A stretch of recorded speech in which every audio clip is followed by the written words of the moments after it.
Senator Cardin. Thank you very much. Let me thank both of you for your work. And I agree with the chairman and ranking member.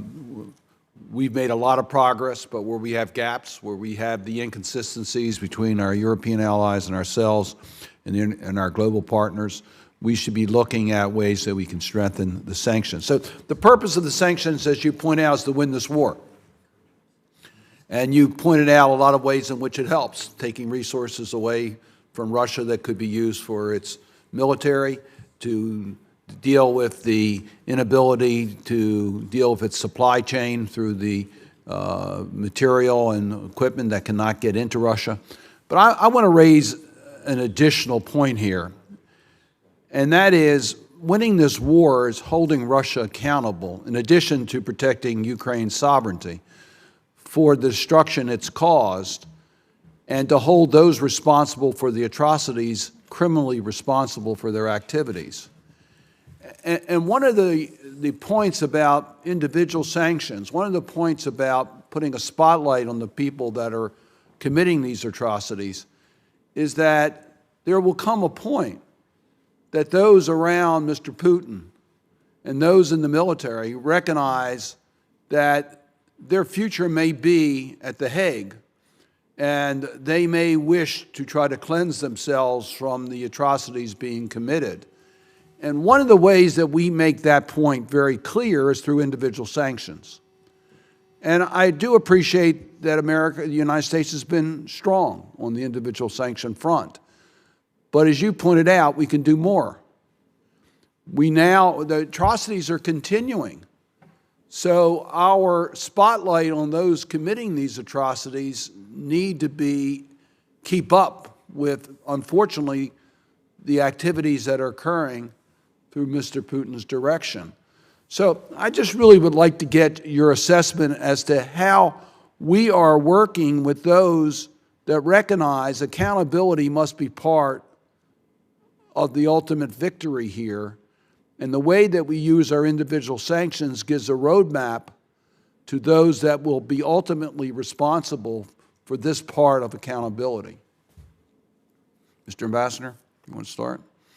Or either one. Yeah, thank you, Senator. I mean, you've been a champion on these issues, for all my time working in public service, and I appreciate the support. I completely agree with you. I think that it's necessary to highlight the criminality and the violence that is intrinsic to this imperial campaign. So one of the, buckets in which our sanctions work is to highlight the atrocities that are being committed. Anything that goes to indicating the illegitimacy of the project. So we've sanctioned scores, if not hundreds, of individuals. As we learn, we will sanction more. As we learn more about the institutions that are part of this, we will continue to designate those. So any Russian-backed institution established in the occupied areas is a target for designation and very likely to be so. And that's a part of a policy for the other work that others are doing, and I know you know it well, Ambassador Van Schaak and others are working to support investigations, the documentation of the atrocities, and making clear that, as you say, for many of these people, their future may well be in The Hague. Secretary Rosenberg, a lot of times there is the pressure on the economic sanction front, and the individual sanction front may not have the same degree of visibility or attention. So assure me that's not the case in your work. Thank you, Senator, for the opportunity to do so. There's 2 points that I want to make that complement what my colleague, Ambassador O'Brien, has just said. Individual sanctions on ultra-high net worth individuals in particular are particularly critical in this sanctions regime. They do a number of things.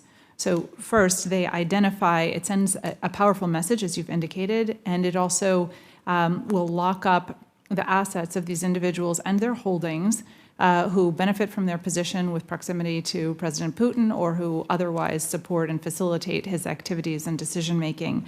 The so-called REPO task force, the Russian elite proxies and oligarchs task force, which is the Treasury Department and Justice Department here in the United States and their counterparts in the G7 countries, have worked together to enforce these ultra-high net worth or oligarch sanctions, individual sanctions, across our jurisdictions, and have locked up, frozen over $30 billion related to these individuals. That is material for our purposes here. And furthermore, you've noted the criminality associated with some of these individuals. To the extent that that is established, then we have the opportunity not just to freeze these assets, but then forfeit them, including for purposes of restitution for the Ukrainian people, which is a unique opportunity of great significance for this program, given the Ukrainian people that we all seek to support and address in this broader sanctions program.